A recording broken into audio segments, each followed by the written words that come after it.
Student, मैं उमेश पांडे आप सभी लोगों का अपने यूट्यूब चैनल जिसका नाम है यूबिन्स क्लासेस में स्वागत करता हूं। स्टूडेंट, आज के इस वीडियो में class 10th UP board English के पोइट्री के फर्स्ट चैप्टर जिसका नाम है द फाउंटेन, जो रिटन बाय है जेम्स रसेल लॉवेल के द्वारा, उसी के बारे में आज एक्सप्लेनेशन वीडियो है। उम्मीद करता हूँ आप लोग ये वीडियो पसंद करेंगे और लाइक करेंगे, शेयर करेंगे और कमेंट भी करेंगे। अगर चैनल सब्सक्राइब नहीं किया होगा स्टूडेंट, इसे सब्सक्राइब कर लें और बेल आइकन दबाना न भूलें। हेलो स्टूडेंट, वीडियो को स्टार्ट करते हैं। आज इस चैप्टर में पोएट्री फर्स्ट आप लोगों को समझाई जाएगी। इस पोएट्री का नाम है द फाउंटेन और इसको लिखने वाले जो पोएट हैं उनका नाम है जेम्स रसेल लॉवेल। 1819 से लेकर 1891 तक इनका जीवन काल रहा है। तो इनके बारे में थोड़ा सा समझ लेते हैं कि ये क्या थे, कौन थे। अबाउट द ऑथर या पोएट के बारे में समझ लेते हैं। जेम्स रसेल लॉवेल या James R Lowell was born on 22 1819, मतलब 1819 को कैम्ब्रिज में पैदा हुए थे, मैसाचुसेट्स यूएसए में। और जो उनकी स्टडी थी वो कहाँ से हुई थी? हार्वर्ड से। He was an American romantic poet थे, क्रिटिक, एडिटर थे एंड डिप्लोमेट थे। ही पब्लिश्ड हिज फर्स्ट कलेक्शन जो पोइट्री का था वो इन्होंने सबसे पहले 1841 को कलेक्ट की जो है पब्लिश्ड किया था। हिज वर्क इंक्लूड करता है द सैटिरिकल बेग्लो पेपर्स, मतलब इनके जो पोएम्स थी वो सारे क्या थे, इनके जो वर्क्स थे दिखाई देते थे सैटिरिकल बेग्लो पेपर्स के माध्यम से। मेमोरियल ऑल्स आफ्टर द सिविल वॉर और fireside travels among my books and many more, ये सारी इनकी रचनाएं थी एक तरह से देखा जाए। और इनके बारे में जो थीम है इस पोएम की द फाउंटेन, इसके बारे में थोड़ा सा समझ लेते हैं। द पोएट इज इंस्पायर्ड हुआ था by the site of the fountain. जो फव्वारे होते हैं, आप लोगों ने देखा होगा चौराहे पे कई तरह के फव्वारे लगे रहते हैं। तो फव्वारे को देखकर इन्होंने इतना हतोत्साहित, इतना जो है उत्साहित हो गए थे। द पोएट इज इंस्पायर्ड, उत्साहित हो गए थे by the site of the fountain that looks beautiful during day and night, मतलब दिन के समय इन्होंने फव्वारा और रात के समय जो फव्वारे की जो लहर देखी थी इन्होंने। And tries to reach as high as possible, it has natural energy which never fades out, बिल्कुल नहीं ख़त्म होती। एक नेचुरल एनर्जी के रूप में जो फव्वारा होता है वो वर्क करता रहता है। No one can tame it. The poet draw a lesson from the fountain and says the people should always aspire for higher attributes yet remain steady and contented. इसका मतलब ये हुआ हर एक व्यक्ति को फव्वारे से कुछ ना कुछ सीख लेनी चाहिए। तो आज इस पोएम के माध्यम से इन्होंने जीवन में कुछ सीख मिलती है फव्वारे से, उसी के बारे में आज की पोएम है। तो स्टार्ट करते हैं from the beginning. First 4 line समझ लेते हैं। इस फर्स्ट 4 लाइन में जो कवि है, जो ऑथर है, वो कहना क्या चाहता है इसको देखते हैं।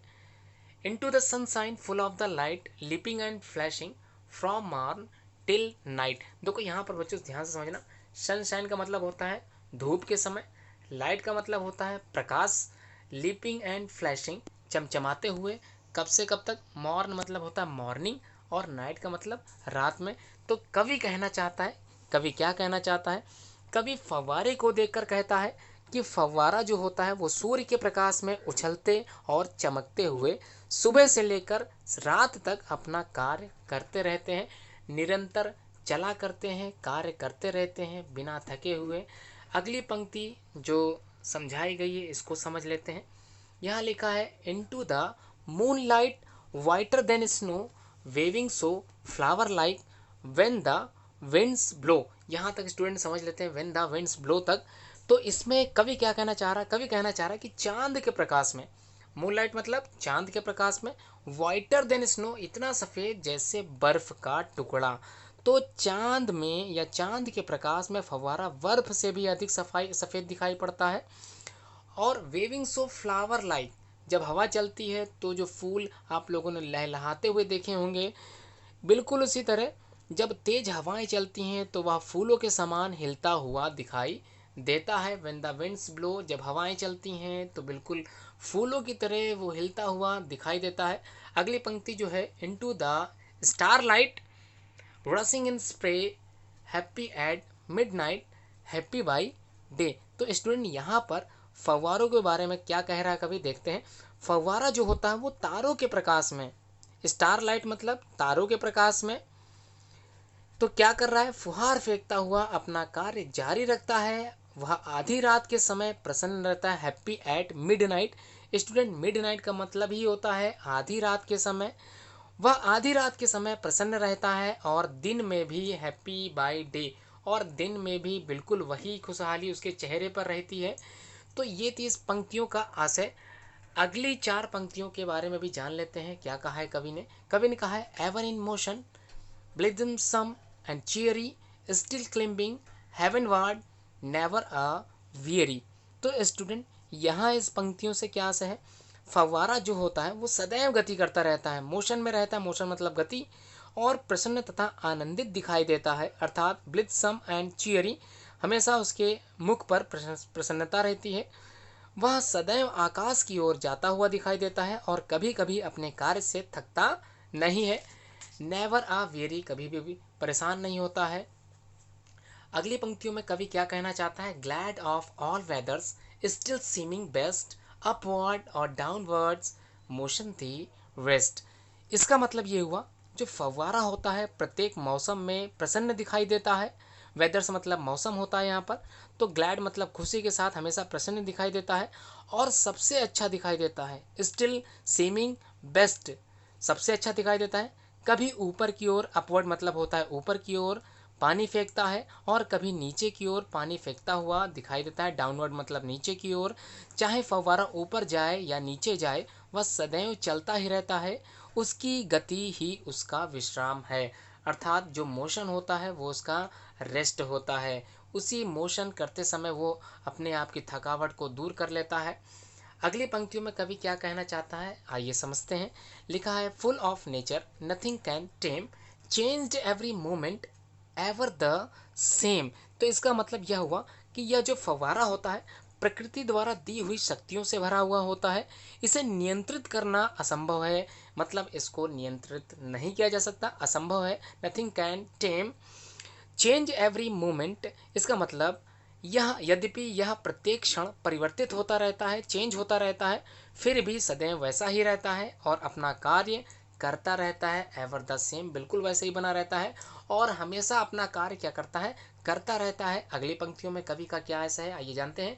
Ceaseless aspiring, ceaseless content, darkness और सनशाइन द एलिमेंट। इसका मतलब समझ लेते हैं बच्चों। यहाँ पर जो कवि है वो कहना चाहता है कि फव्वारा सदैव ही बिना रुके ऊपर की ओर चलता रहता है और अपनी प्रगति से संतुष्ट रहता है, चाहे अंधकार हो या सूर्य का प्रकाश हो, अर्थात रात हो अथवा दिन हो, हमेशा वह कार्य करते रहना उसका स्वभाव बना रहता है, यह सदैव एक ही गति में चलता रहता है। अगली पंक्तियों में कवि ने कहा है, और ये अंतिम पंक्ति है, ध्यान दे बच्चों, यहाँ पर पोएम आपकी ख़त्म हो जाएगी। यहाँ पर जो भी पंक्तियों का आशय निकल के आएगा आप लोगों को समझ में आ जाएगा। मैं उम्मीद करता हूँ आप लोग ये वीडियो लाइक करेंगे, शेयर करेंगे, और अगर चैनल सब्सक्राइब नहीं किया होगा तो सब्सक्राइब भी करेंगे। अंतिम पंक्तियों में कवि क्या कहना चाह रहा है? Glorious fountain, let my heart be fresh, changeful constant, upward like thee. तो यहाँ पर स्टूडेंट कवि कहना चाह रहा है कि कवि फव्वारे को शानदार फव्वारा कहकर संबोधित करता है। Glorious fountain, let my heart be, कवि कहता है कि कवि फव्वारे को देखकर शानदार फव्वारा कहकर संबोधित करता है कि तुम्हारी तरह मेरा हृदय भी ताज़ा, परिवर्तनशील और स्थिर रहे। तो स्टूडेंट यहाँ पर ये वीडियो समाप्त हुई। उम्मीद करता हूँ आपको ये पूरी पोएम्स के सारे स्टेंजास, जो सारी पंक्तियाँ हैं वो समझ में आई होंगी, और उम्मीद करता हूँ इससे रिलेटेड अगर आप लोग से अगर कोई पैराग्राफ से पूछना के पैराग्राफ से कह रहा हूँ, अगर कोई स्टैंजा से कोई क्वेश्चंस पूछने के लिए आएगा, मीनिंग्स लिखने के लिए अगर आती हैं, तो आप लोग अच्छे से बोर्ड की परीक्षाओं में लिख सकते हैं। धन्यवाद।